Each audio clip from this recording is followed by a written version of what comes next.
One thing I won't do is pander to liberals that refuse to do any research or put any work in, and I will remind you that the very last person that accused me of not doing research didn't have a good day. So today we're going to learn. This is the last I'm going to speak on the whole investigate and recount the election thing, because the entire thing is bullshit. Have I done my research? You're fucking right, I did.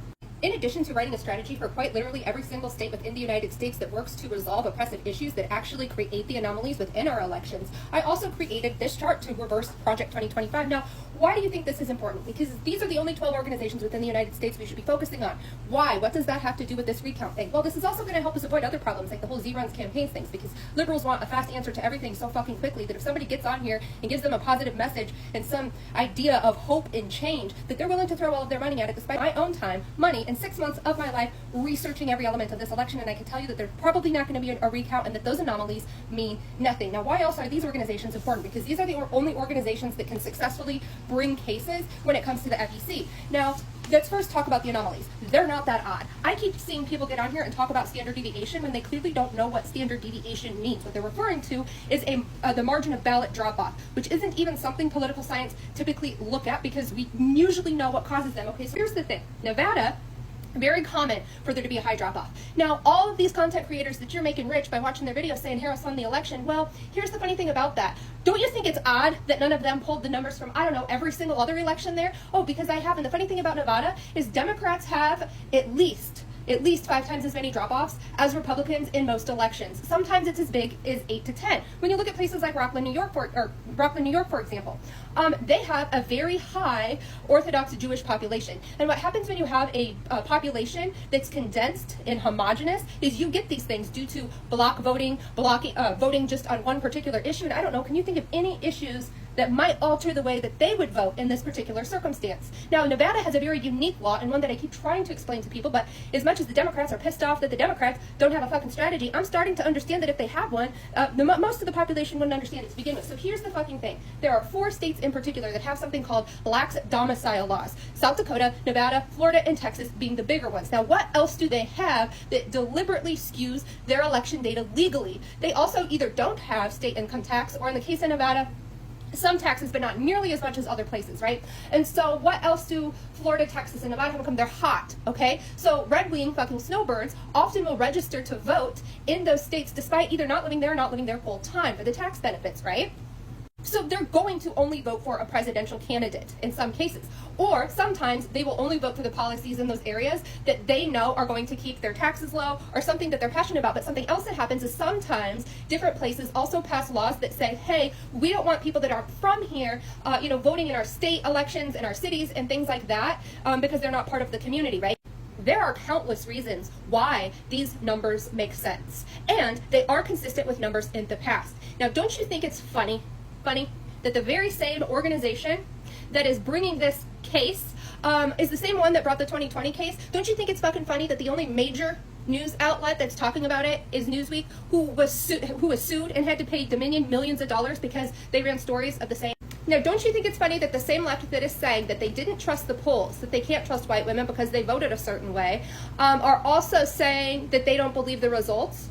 Pick one. Those are opposite things. Do you believe that gerrymandering and voter suppression is real? Because it is. It is. That is how that cracks and stacks certain demographics in order to oppress them and make it more difficult for them to vote. If you don't think that there are certain voting districts where overwhelmingly the people voting there are going to be black, or overwhelmingly going to be Jewish, or any other number of demographic, then you should understand why those anomalies exist. And people need to stop calling it standard deviation, because the standard deviation also makes sense. Even if the other thing people have to understand is that this is meant to drive down trust in our elections. And I'll show you the way that that benefits Republicans here in a minute through my research on a chart I made. I spent 6 months, a lot of my own money and time doing this, not to my benefit, but to educate people. So you're not going to accuse me of not fucking researching. This was also a psyop that the right used in 2024, which definitely impacted the election. And what did they use for that? Gaza. But still, everybody eats up all these content creators that are making content about Gaza, despite the fact that I have not seen one bring up things like the Memorandum of Understanding, the reason we give Israel money in the first place. I don't think any of them could point to Iran on a map. They don't know what the NCRI is. They don't know what OPEC is. They have never engaged the subject through true, meaningful, hard activism in order to, save lives. So if I'm not seeing all of this passion about Gaza, translate into meaningful action, I have very little faith that most people are doing their research on anything, and when they do, they can't read it. The difference is I did, and I could understand the data. This is giving vaccines cause autism or ivermectin. Everybody will repeat it and say do your own research, but nobody can tell you the mechanism for which those things are cause and effect. Why? Because it's not fucking true.